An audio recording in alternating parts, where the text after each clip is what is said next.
OSFI's not in this one? Yes, there is. Yes, please join us. It's not like church. There's some extra seats up here. You don't have to stand in the back. We're more than welcome to have you sit up here. Identify yourself. Where are you from? Absolutely. My name is Michael Hammond. I'm the Chief Financial Officer at the Office of the Superintendent of Financial Institutions. Thank you very much. Before you get started, I just say I much prefer, I'm sure it's probably annoying for all of you to show up here in person, but it's actually really nice to see people instead of online. So thank you for coming in person. Appreciate that. So as I understand, OSFI is receiving kind of an increased maximum amount that they can be advanced as part of the budget. Can you? That's correct. I can elaborate a little bit Please. on that for you. So OSFI's funding is obtained through the financial institutions and that we regulate, and we bill them on an annual basis in July-August timeframe following our final financial results for the fiscal year.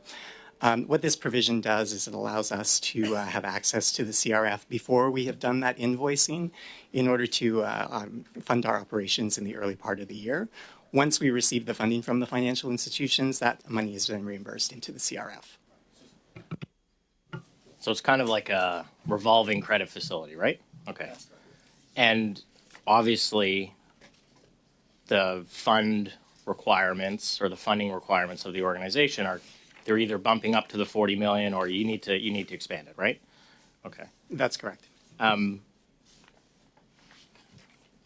Very interested in what's happening at OSFI in terms of the growth of the organization. So obviously, the reason with which you need the money is you have funding requirements. And I'm not going to get questions. No, Mr. Bisson, not quite yet, but I might get to you. It's my understanding that the organization has actually grown substantially over the last 5 years. Is that fair point? Yes, the organization has gone through a period of growth to address the risk environment that OSFI is responsible for. Okay. I don't expect you to have the specific numbers for me now, but if you wouldn't mind, I would appreciate an ability to see maybe, doesn't have to be every year, but say 5 years ago, what the organization looked like from an organizational structure in terms of not just the gross number, but where these individuals work. And today, is that, by organization, is that something that you could provide to the committee? Yes, I'd be happy to take that back and provide that back in writing. Okay, no, we can provide you with a trend in terms of budget over the last 5 to 6 years, if that's helpful. That's very, very helpful. And since you mentioned about addressing the risk environment, I think it would be also helpful to understand like where these individuals, like what divisions they work in, as an example. Right. If that's getting some accountability here. Sure, absolutely. Okay, thank you very much. Are you involved with, or are you aware of the Basel, the new Basel rules, or is that maybe outside of your purview? That's a little bit outside of my purview. Thank you for the question. As the CFO, I'm more responsible for the internal operations. Okay, fair happy enough.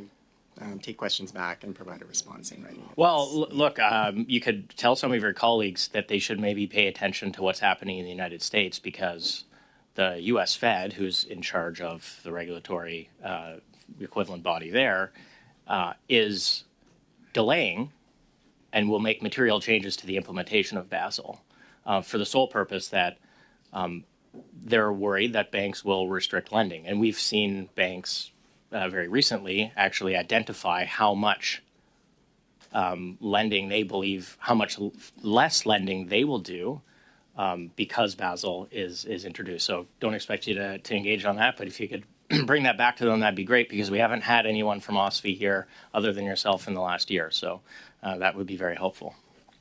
Thank you very much. I will take that back. And I know that the superintendent is very interested in coming to appear at FINA and is very happy to come when he's invited. Well, we look forward to having him when he's able. Thank you. Ms. Guire, I guess because you're in tax, you're there, so I might as well stay with you. Actually, this was a very good question from the library. The document they provided was excellent.